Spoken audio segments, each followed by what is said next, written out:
it's awful, it's too hot, we've had it, blah, blah, blah. Well, you know, that's not really what I'm trying to project. I think sometimes I get off on those kind of tracks.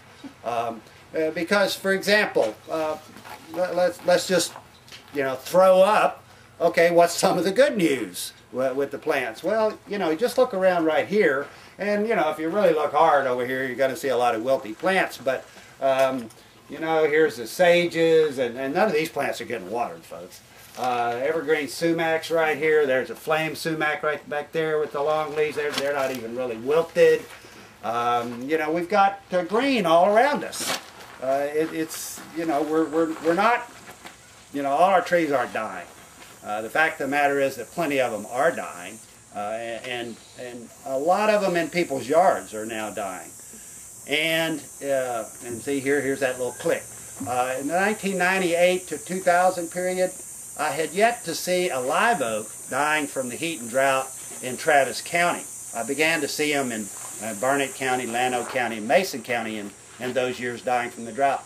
But this year, folks, in Travis County, not very far from right here, live oaks are dying from the heat and the drought.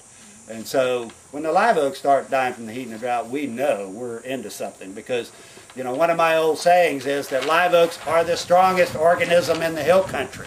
They just are. You know, we have oak wilt. Everything has a natural enemy, so, you know, that's not too hard to understand how live oaks would have a natural enemy. But in fact, you know, they're just the strongest, hardiest thing. And right now, looking around in, you know, what I call the forest of Central Texas, or the woods of Central Texas, you know, the big old oaks appear to be doing, you know, big old live oaks, I should say, because I said oaks, and that's not true. But the big old live oaks appear to be doing, you know, about as good as any plant out there. The post oaks are not doing well at all. The Spanish oaks are not doing well at all. Our ash junipers, our cedars, of which many of you know I've become a champion of. I think they're very important in the ecology of Central Texas. You know, many of them are dying from the heat and the drought. Cedar elms are really suffering, and what happens with cedar elms is the top dies. And that just means the root system is constricted. But with a cedar elm, if it doesn't die, you can prune the dead wood out of it, have a pretty good chance of saving it. So we're into a pretty rough time, and so it's really important that folks understand that you can have a huge influence on the health and condition of your trees, and it's just a matter of know-how, it's called. You know, knowing some of the things you have to do. If we were to look at a map of North America, and let me just cross this back here and grab a little pen here, with California right here and the East Coast right here, and we're about, you know, right here. The tree line in North America is like this. You know, this is the Chihuahuan Desert here, West Texas, you know, 6 inches of rainfall a year, average over here. So the, you know, the tree line just stops right in there. The Great Plains up in here. So we're already right at the edge of where trees will grow on the continent. And so once you're at the edge of something, or the way it might be put, you know, we're on the western edge of a lot of trees' range, right on the edge. If you go between here and Junction, you're just driving right out of it. And you don't even have to get to Junction to get there. It's before you get to Junction. If you go to Fredericksburg and head west toward Harper, you just run right out of the trees. So already we're right at the edge of that line. And I think one of the things that climate change is doing is it's pushing this line back. It's drier, hotter, so this line is kind of going this way. That's one of the things that, you know, I think is that we're seeing. There's a tree that some of you might know, the Anaqua. How many have never heard of the Anaqua tree? There are a lot of people. If you go to New Braunfels or to Schlitterbahn, the Anaqua tree is a Mexican tree that has migrated all the way to somewhere between New Braunfels and San Marcos. Just natural range evolving up. There's quite a few of them out at Laguna Gloria Art Museum. And right around the corner right here, Natural Gardeners planted one between here and the cars, right outside the tent. I can't really see it from right now, but it's a really nice one. And you know, one of the things I've noticed about the Inaqus we're getting, Roger, you may be able to help me with this. They don't have an upright form, and so I don't know quite what the deal is. This is an Inaqua tree right here. Some people call them sandpaper trees because if you feel the leaf on the backside, it feels like a cat's tongue. It's very, very rough. And that roughness on the back of leaves, in fact, cedar elm leaves have that same roughness on the back. That's a drought adaptation, an evolution of plants to transpire less. That's what that leaf feature is about. So the Inaqua has a very rough sandpaper leaf.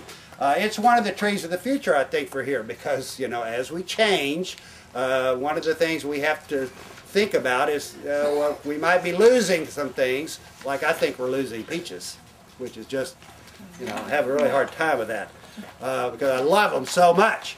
But our winters are too warm for peaches, and it's too darn hot for peaches. So peaches are something we're just barely able to hang on living, much less giving peaches. And I've lost most of my peach crop, and I used to have about 30 knockout peach trees. And I think I've about 5 now left. And people call me all the time and say, you know, what's with it about growing these peach trees? Well, then I have to go into my doomsday litany about the peach trees. Because it's, you know, we ought to be trying to grow things like olives and citrus with Meyer lemon and Satsuma orange being probably the best 2 of those to try to grow. And historically, people here have put their Satsuma oranges and their Meyer lemons in their garage in the winters.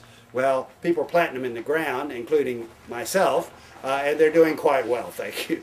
I'm still covering mine a little bit in the winter because living out in the hill country, I still get some pretty chilly weather, although it's, you know, it's cold and back right up to warm again. Okay, so let me look at my outline here, not to get too far off of all of this.